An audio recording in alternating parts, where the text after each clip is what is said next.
Hello నమస్తే, నేను journalist YNR. ఆంధ్రప్రదేశ్లో రాజకీయ అరెస్టులు ఉండొచ్చు లాంటి ఇంప్రెషన్ కలుగుతోంది. ఆ తరహా వాతావరణం కనపడుతోంది ఆంధ్రప్రదేశ్లో రాజకీయ పరిస్థితులను చూసినప్పుడు. గడిచిన ప్రభుత్వ హయాంలో వైఎస్ జగన్మోహన్ రెడ్డి సర్కార్లో తెలుగుదేశం పార్టీకి సంబంధించిన నాయకులు పలు రకాల కేసుల్లో అరెస్ట్ అయ్యారు. దేవినేని ఉమా అరెస్ట్ అయ్యారు, కొల్లు రవీంద్ర అరెస్ట్ అయ్యారు, అచ్చెన్నాయుడు అరెస్ట్ అయ్యారు. మరికొంతమంది పార్టీకి సంబంధించిన ముఖ్య నాయకులు కూడా అరెస్ట్ అయ్యారు. కొంతమంది జైలు జీవితం కూడా గడిపారు. ఆ మాటకొస్తే చంద్రబాబు నాయుడు గారు, టీడీపీ అధినేత కూడా జైలు జీవితం గడపాల్సి వచ్చింది. ఈ నేపథ్యంలో తెలుగుదేశం పార్టీ కూటమి అధికారంలోకి వచ్చిన తర్వాత అదే స్థాయిలో వైఎస్ఆర్ కాంగ్రెస్ పార్టీకి సంబంధించిన నాయకులు అరెస్టులు ఉండబోతున్నాయి. వైసీపీకి సంబంధించిన నాయకులను కూడా జైలుకు పంపేందుకు కూటమి ప్రభుత్వం ఏర్పాట్లు చేస్తోంది, ఆ దిశగా చర్యలు తీసుకుంటోంది అంటూ వార్తలు వస్తున్న నేపథ్యంలో సో దానికంటే అరెస్టులను తప్పించుకోవడానికో లేకపోతే అరెస్ట్ అవుతామనే భయము వైఎస్ఆర్ కాంగ్రెస్ పార్టీకి సంబంధించిన నాయకుల్లో కనపడుతోంది. ఈ నేపథ్యంలో అరెస్టుల నుంచి తప్పించుకోవడానికి సంబంధించిన ఏర్పాట్లు వైఎస్ఆర్ కాంగ్రెస్ పార్టీకి సంబంధించిన నాయకులు చేస్తున్నారు. ప్రధానంగా తెలుగుదేశం పార్టీ ప్రధాన కార్యాలయం పైన దాడి జరిగింది. తెలుగుదేశం పార్టీ అధికార ప్రతినిధి పట్టాభి అప్పటి ముఖ్యమంత్రి జగన్మోహన్ రెడ్డి గారిని ఉద్దేశించి చేసిన వ్యాఖ్యల నేపథ్యంలో వైఎస్ఆర్ కాంగ్రెస్ పార్టీకి సంబంధించిన కార్యకర్తలు 2 సంవత్సరాల క్రితం తెలుగుదేశం పార్టీ కేంద్ర కార్యాలయం పైన దాడి చేశారు. ఆ దాడి ఘటనకు సంబంధించి గుంటూరు పోలీసులు ఇప్పటికే ఎంక్వైరీ చేస్తున్నారు. బట్ ఆ దాడి ఘటనలో మేజర్గా ఎవరైతే ఆ దాడి ఘటనకి రూపకల్పన చేశారో వాళ్ళని అరెస్ట్ చేయలేదంటూ తెలుగుదేశం పార్టీ చాలా కాలంగా ఆరోపణ చేస్తూ వస్తుంది.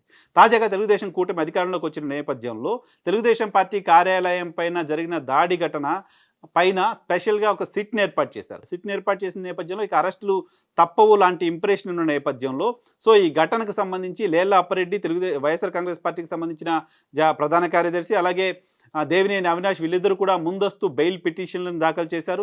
సో ఈ కేసులో తమను నాట్ టు అరెస్ట్ ఇవ్వాలి అంటూ కోర్టును ఆశ్రయించిన పరిస్థితుంది. అలాగే చంద్రబాబు నాయుడు గారి నివాసం పైన దాడికి సంబంధించి చంద్రబాబు నాయుడు గారి నివాసం ముందు ఆందోళన చేయడం కోసం వెళ్ళిన మాజీ మంత్రి జోగి రమేష్ పైన కూడా కేసు నమోదైంది. ఆయన కూడా అరెస్ట్ చేస్తారు లాంటి వార్తలు వస్తూ ఉన్నాయి. సో ఆయనకు సంబంధించి కేసు నమోదు కాలేదు, కానీ ఆ ఘటనలో ఆయన ప్రధానంగా ఉన్నారు అంటూ ఆ సందర్భంలో ఆయన అక్కడికి వెళ్ళి ఆందోళన చేశారు, దాడికి ప్రయత్నం చేశారు. అక్కడ తెలుగుదేశం పార్టీకి సంబంధించిన నాయకులు కార్యకర్తలు అడ్డుకున్నారు, ఘర్షణ జరిగింది. సో ఆ కేసుకు సంబంధించి కూడా జోగి రమేష్ని అరెస్ట్ చేస్తారు అంటూ వార్తలు వస్తున్నాయి.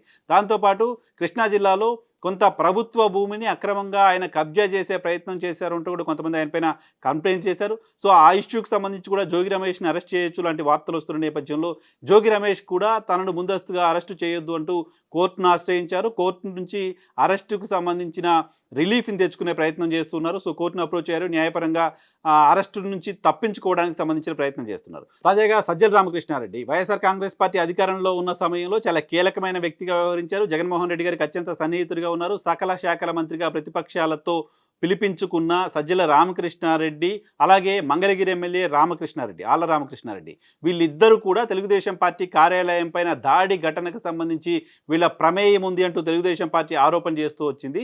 ఇంతకుముందు నేను చెప్పినట్టుగానే సిట్ని ఏర్పాటు చేసిన నేపథ్యంలో ఆ కేసులో వీళ్ళని కూడా అరెస్ట్ చేస్తారు అంటూ వార్తలు వస్తున్న నేపథ్యంలో సజ్జల రామకృష్ణారెడ్డి అలాగే ఆర్కే వీళ్ళిద్దరూ కూడా కోర్టును ఆశ్రయించారు. వీళ్ళిద్దరూ కూడా ముందస్తు బెయిల్ కోసం అప్లై చేసుకున్న పరిస్థితి కనపడుతుంది. కోర్టులో దానికి సంబంధించిన విచారణ జరగబోతుంది. సో వీళ్ళు మాత్రమే కాదు, రాష్ట్రంలోని మిగతా ప్రాంతాల్లో కూడా మరికొంతమంది వైఎస్ఆర్ కాంగ్రెస్ పార్టీకి సంబంధించిన నాయకుల అరెస్టుకు సంబంధించి కూడా కూటమి సర్కారు ప్రయత్నాలు చేస్తుంది అంటూ వార్తలు వస్తున్న నేపథ్యంలో కోర్టును ఆశ్రయించి కోర్టు నుంచి రిలీఫ్ తీసుకునే ప్రయత్నం పార్టీకి సంబంధించిన ముఖ్య నేతలు చేస్తున్నారు. నేరుగా సజ్జల రామకృష్ణారెడ్డి గారు ముందస్తు బెయిల్ పిటిషన్ వేయడంతో సో పార్టీలోని ఇతర ముఖ్య నాయకులలో కూడా అరెస్టుల భయం కనపడుతోంది. సో తమను అరెస్ట్ చేస్తారేమనే ఆందోళన కనపడుతోంది. సో అరెస్ట్ చేస్తే ఎలా ఎదుర్కోవాలనే ప్రయత్నాలు, అటువంటి ఆలోచనలో పార్టీకి సంబంధించిన నాయకులు ఉన్నారు. ఈ నేపథ్యంలోనే లీగల్గా కోర్టులకు వెళ్ళి ముందస్తు బెయిల్ తెచ్చుకోవడం ద్వారా అరెస్టు నుంచి తప్పించుకోవచ్చనే ఆలోచన వైఎస్ఆర్ కాంగ్రెస్ పార్టీ నాయకులు చేస్తున్నట్లుగా కనపడుతుంది. దానిలో భాగంగానే ఇప్పటికే 1/2 మందికి పైగా పార్టీకి సంబంధించిన ముఖ్య నాయకులు, గత ప్రభుత్వంలో కీలకమైన బాధ్యతల్లో ఉన్న నాయకులు హైకోర్టులకు వెళ్ళి ముందస్తు బెయిల్ పిటిషన్స్ వేయడం చూస్తున్నాం.